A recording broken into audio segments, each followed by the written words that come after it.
Hey there, it's Podzabinski. I thought I'd get back to you on these series of tardive, showing up later movement disorders caused by antipsychotic drugs. There are several of them. So my doctor, when she saw this, referred me to a specialist, but the specialist I saw today was apparently the wrong specialist. She said she's a neurosurgeon, and they said if they were going to restructure my back, it would require extensive rewiring in a much larger facility that does only that. And I said, well, I wasn't interested in that. And so she said she recommended physical therapy again, and just to keep walking. Like I told her, I'm able to walk now because my aide has time for the walks. And in the few months we've been doing this, I can walk a lot further than I could at first. It's still not very far as walking goes, but it's better than it was. And my legs are atrophied no longer. They're building up muscles, tone real nice to get me up the steps one step at a time with each foot. And they're like 2 steps apart on each step, I mean. So I hadn't been able to do that in decades, walk the steps that way. But the walking helps, And they didn't want to give me the walking back, and previous aide didn't have time, and but I pressed the case manager, and then I got my walks back. So it's making a difference on my back. And this whole Austedo drug I'm on for the tardive dyskinesia, the tardive dystonia that causes scoliosis, is responding to it. I shouldn't say I was addicted to those drugs when I was 17, but there was no other option in order to function at the time. I've studied the history of this medicine for schizophrenia, and it goes back to only 1952. Before that, there was nothing to say. It was to be locked in cages in institutions, and nobody saw what happened. You just freaked out in a cage, a wooden cage, but or a coffin, crypt or something. But I forget what they were called, some kind of cribs. But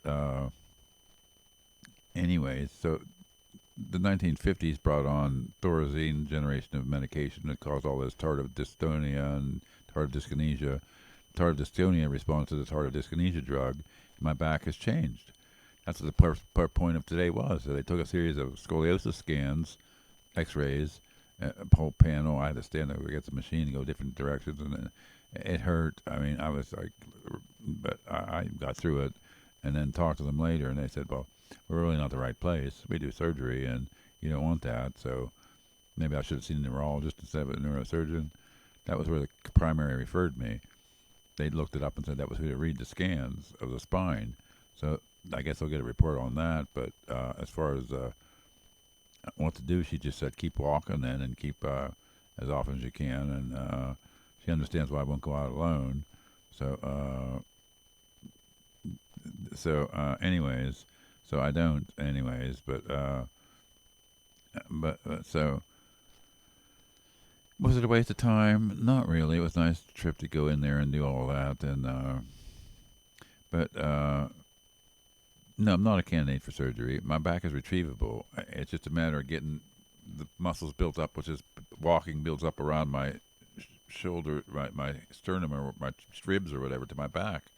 Muscles too, which they told me initially in physical therapy. So she says not run around physical therapy is in order. I'm staying in home because I can't make it to the hospital and function that early, that often. Even if I got a ride and it's just a mile away. That's just the way I'm structured here with my limitations. So that's the update for that, and everything else is going fine.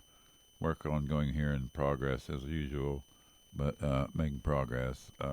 Made great progress. So the new aid, thank you for all of you for or so good aides I've had. These 2 now, and the 2 previous top aides were. Thank you. Should know who you are. I appreciate it. That's how I'm surviving it. This scoliosis with the home health aides provided by the state of Ohio to me as a senior disabled by this back condition, which now I find out is caused by the treatment for the mental health disorder. I made a commitment in court in '95 to always take the medication. Now they can give me something that works. So I faithfully have taken the medication. Now it's crippled my back. So what the fuck are you supposed to think about that? That's my question of the day for you. Let me know in the comments. Thank you for watching and subscribing.